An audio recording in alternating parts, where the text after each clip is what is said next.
Today's video, I wanted to show you guys really quick how to do a scribe using the table saw. So basically, you get your scribe line from your wall, because we all know that walls they're not plumb, they're not even, there's all kinds of joint compound, you have some waves in it, and bumps and nails sticking out, screws popping, the joists and the wall plates at the top, they all contribute to that. So if you need to put rim boards around the perimeter, like I'm doing on a ceiling that you're going to see in a few minutes, after I do this scribe, I'm going to show you how it's going to fit in that particular area so that you get it tight to the wall. If you would just take this board, and it's ripped perfectly to 5.5 inches wide, if you were to take this, put it up against that wall and just try to nail it off, you would have a lot of gaps where you would need to fill a lot of that with caulking. And we're trying to avoid that because you want it to be as tight as possible with as little caulking as needed to fill any tiny gaps of where the wood actually meets the wall. So today I'm going to show you how to do that. There are multiple ways to do it. I'm going to show you on the table saw today. You can, if you're not comfortable, you can use a jigsaw if you have a jigsaw. If you have a track saw, you can use a track saw. A couple of things that we got to remember before we start.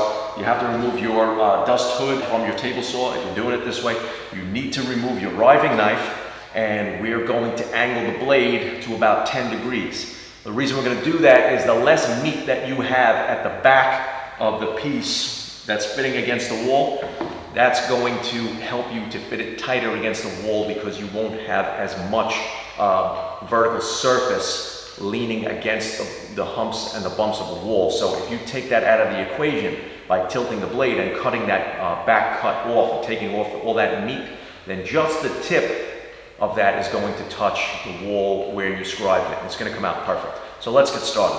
Okay guys, so you can see here that I have my dust hood and guard removed. I have the blade exposed, and I need to raise it up just temporarily so that I can get my angle using my digital angle gauge. I'm going to take the digital angle gauge, I'm going to put it on the table, and I'm going to turn it on, and it says 0. I'm going to hit 0 anyway, just because I'm a fanatic and I want to make sure. So I got it at 0, I'm going to put it on the blade, and you can see the blade is reading perfect 90. What we need to do is we need to get that down to about 10 degrees, so we're going to crank the blade until we see it say 80. So I'm going to just turn this. Now I don't know if the camera is picking it up, so that's why I'm telling you that I'm going down to 80 degrees. I'm at 81, and you don't have to be exactly 10 degrees. You can do 10, you can do 12.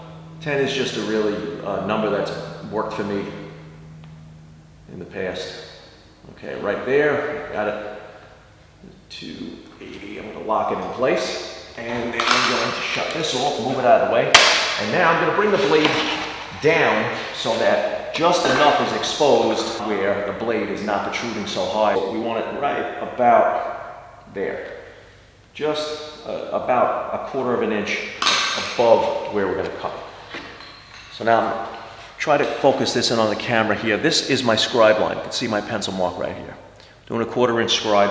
It's imperative that you have your table saw fence out of the way completely, because you do not want to trap this board. Remember, you're not cutting with a splitter, and you're not running a straight rip here. You're running a straight rip and you had it against your fence, and it got caught by moving it in any direction. It would kick this thing back. Also, remember that your scribe line has to be on the angle of the blade going away from you, because you want to just cut out the back. When you do this on an angle, you want to take all that meat out of the back. So that's why you're back cutting. So, put it with your scribe line on the right side of the blade here. That little bit that's coming off of this off cut, is not going to pose a danger to you at all. Now, I've done this so many times, and this is how most professional carpenters do it. If you're not comfortable with doing this, the disclaimer here is that I'm showing you how I do it. This is how most carpenters that are professionals do it. So if you don't feel comfortable doing this, then don't do it. Continue to do it the way that you have done it in the past. I've done this for years, and it works for me, and I know how to do it. So these are the safety tips that I'm going to give you by moving your fence off to the side so that you're in no danger of getting this caught in any way between the fence and the blade. Make sure that everything ahead of you is clear. We're going to keep your board to the right side of the blade. We're going to feed it through, and we're going to anchor our hand here at the front of the table. If you have if you have a contractor saw, then you can actually hold the front of the table. This saw is this is a cabinet saw, it's much further back, so I can anchor myself right here. And I'm just going to use this as a guide to hold the board down as I push it through and feed it through the blade and move it along that line. And then once I'm done, I have a nice outfeed support over there so that I don't have to try to catch anything, because that adds to the danger. Okay, so I'm just gonna start up the saw, get the dust collection going from the bottom so that we don't make too much of a mess, because now your overhead is not in play here. So you're gonna get a lot of dust coming out of here. So we're gonna move everything out of the way up front, so this way we have a nice clear path. And I'm gonna show you how easy and fast this is to scribe. You're gonna watch how I follow the contour of the line. I'm going to get right on the line with this because I've been doing this a long time, so I can actually get right to the line. And then if I need to, I can fine tune it with just a 120 grit sandpaper.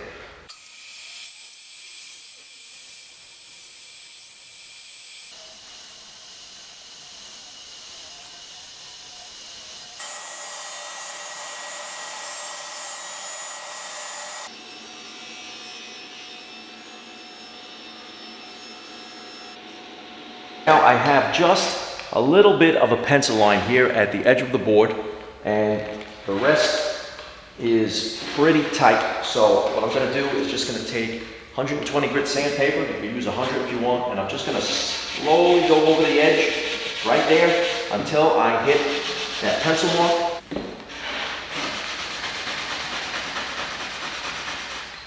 And now the reason also for the back cut is now that I only have this leading edge here, it's just like maybe a 1/16 of an inch.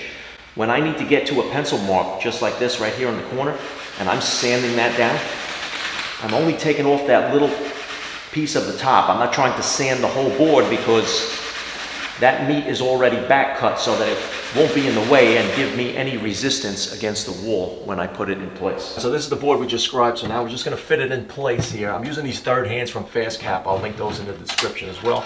And you can see once I get it in place, push it right up against the wall, give a nice tight scribe line fit all the way across, minimal cork line, and now I can put these in place.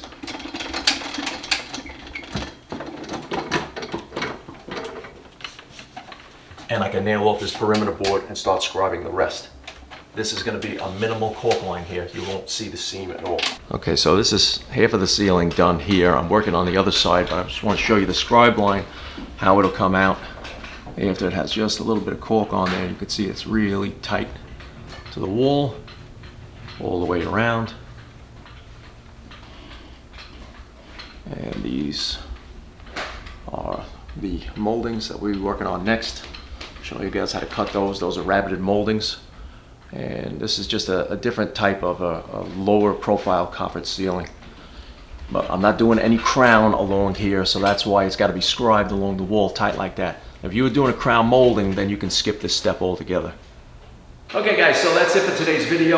I really hope you enjoyed it. I really hope you got something out of this. It's not difficult to do. I've been doing it for years. If you watch any other carpenter that does this professionally, or even someone who just knows what they're doing, knows their way around the saw, you're going to see them scribing boards just like this, because it is a tried and true method that's very efficient. You can do this with a regular circular saw also, but the thing is with the circular saw, you really have to have someone follow you with a vacuum, because a circular saw is just insanely dusty, and that's why I hate to use a regular handheld circular saw that's not a festool track saw, because the festool track saw will get 90% of the dust sucked up right into the dust extractor.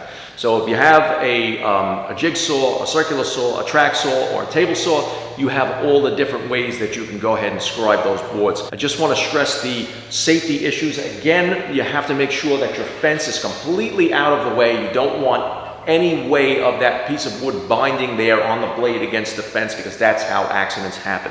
So make sure you get it out of the way, and if you feel a concern that you can't get it out of the way, take it completely off of the saw. All the fences on these table saws are removable, so just take it completely off the whole tabletop. Make sure you brace your hand to anchor on the table, so as you feed it through, your back hand is like your guide, and that's what's going to not only push the wood through the blade, but it's also going to maneuver it on the angles to cut those curves on the wood, just like that. So make sure that you also angle the blade to at least 10 degrees.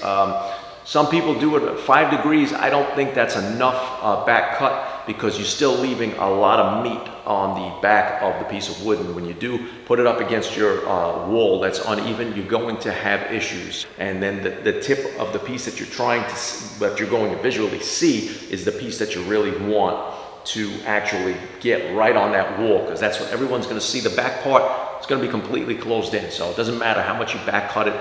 So just make sure anywhere between 10 and 12 degrees. That's a good safe bet on getting that back cut deep enough where you don't have an issue. Take a piece of sandpaper, cut just a little bit on the outside of the line. Make sure you're cutting on the waist side of the line so that you're not cutting right on the line. Now, a lot of times I cut right on the line and it fits perfect, just because I have the experience. If you're not doing this all the time and you're giving this a try maybe the first or second time, cut a little bit outside the line and then take a hand plane, like a block plane, small block plane, or some sandpaper, or even a power sander, and just get yourself finessed to that line. Just shave it and get it to that line after you make your cuts, and you'll be much happier that way if you feel that you need to give yourself a little leeway because you don't have the experience yet with this. But make sure that you're taking your riving knife off, because if you have the riving knife on there, as you angle the blade, the riving knife will be fighting you, because it's not going to allow you to move the board into the blade on a curve. It's going to keep it straight, and then you're going to have a problem, and that's where you may get a little kickback also. So remove the riving knife, remove the blade guard, get the fence out of the way, go to town scribe in this thing, and then you can see it's going to fit perfect. All right, guys, I hope you enjoyed this. Make sure that you check the description box below for the links for the tools that I use, and hit that picture of the little notification bell on the screen. That's going to notify you every time I upload a new video. And for the most part, that's going to be pretty frequent here, because I am doing a lot of work. And you can see now that the shop is kind of up and running and I have everything in place. I'm starting to really, get into doing everything I have to do. And now you can see, if you're wondering why I went back to a full tool belt instead of the little tool pouch that I was wearing, is because now I have the room to move around and not get hung up on anything. And I have everything at my disposal here.